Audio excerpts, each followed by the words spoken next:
literature that appeared were into a barbarous English that purported to be close to the original Japanese. In extreme cases, such words as the or is were given in square brackets to indicate that these words were not in the Japanese original. I was saved from this madness by the writings of Whaley, always in beautiful English. On several occasions, I sent him my translations of Japanese or Chinese literature, hoping that he would praise them. He was not given to flattery. On one occasion, he sent back a translation with the simple but devastating comment, "Have you ever written poetry of your own?" But this made his praise, when it finally came, all the more precious. My first publications were in England. The very first was a rewritten version of my doctoral dissertation, The Battles of Koxinga. This was a translation of the 18th century play by Chikamatsu with a discussion of its historical background. Not long ago, an acquaintance praised this book. Of course, I was glad that a book that I had published 50 years ago was still being read, but I was not pleased when the acquaintance added that he thought it was my very best book. I was not in England when The Battles of Koxinga was published. I was 1,000 miles away in Istanbul, attending the first post-war gathering of the Congress of Orientalists. A colleague proposed that we buy a car and drive from England to Turkey. This was an exciting prospect, but not easy to arrange. It was virtually impossible at the time for an Englishman to buy a car in England.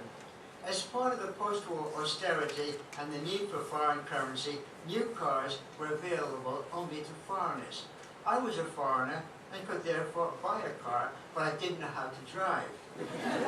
We managed to buy a Land Rover, a kind of British Jeep, and made plans for the journey. We would be taking sleeping bags so as not to have to pay for hotel rooms. There were 7 of us initially, including the 2 children of the driver, a Hungarian, his Argentinian wife, and a Finnish maid. The children and the maid would be deposited at a grandmother's house in southwestern France. The remaining 4, the Hungarian, his wife, an Australian professor, and myself, would travel across France to Italy, Yugoslavia, Greece, and finally Turkey. This proved to be the most exciting journey of my whole life.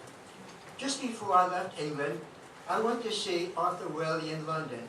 He told me that he had been reading Sasame Yuki, the Makioka sisters. Tanizaki had sent him the 3 volumes, no doubt hoping that Waley, the great translator of the Tale of Genji, would wish to translate his Genji. I asked Waley what he thought of the work. I found it rather flat, he said. He gave me the 3 volumes. I took the first volume with me on the journey to Istanbul, expecting to have much time in the evening to read. As far as I recall, I read almost nothing of the book during the journey. All I managed to do was to smudge the copy of the first volume with Tanizaki's autograph and his dedication to Waley. The journey was unforgettable. In France, we asked performers permission to sleep in his barn, but we were refused and spent a miserable night in the open. In Italy, we awoke to see men with rifles hovering around us. In Yugoslavia, we decided to stay in a hotel. We were conducted to a room containing a big bed with 4 or 5 men already sleeping in it. There's room for 1 more, we were told. We slept on the floor. But elsewhere in Yugoslavia, the friendliest of all the countries we visited, we were invited to sleep inside the house. We had planned to take a ship from Piraeus, the port of Athens, to Istanbul, but the official in charge of permissions was taking a very long time to fill out our papers.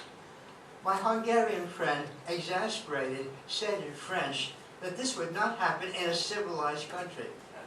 The official, who evidently understood French, tore up all our applications. There was now no way of going by ship. So we went by land through the most desolate part of Greece. There was no road between Greece and Turkey because of the bad relations between the two countries. But when we neared the frontier, a Greek kindly sat on the hood of the car and guided us until we could see a Turkish house in the distance. He refused to accept any money. The first Turkish town seemed almost deserted, but there was an old man sitting before a house. He asked us in English, "Are you a traveler?" The Congress of Orientalists was exciting. Many scholars I knew by name had attended. I had not prepared a paper because I guessed that I might be the youngest delegate, and I could not imagine addressing specialists on all parts of Asia. However, a few delegates failed to appear, and I was asked to give a talk. I spoke without any previous notice about my book, The Japanese Discovery of Europe. When my talk ended, various scholars expressed surprise over the achievements of the Japanese scholars of Dutch learning.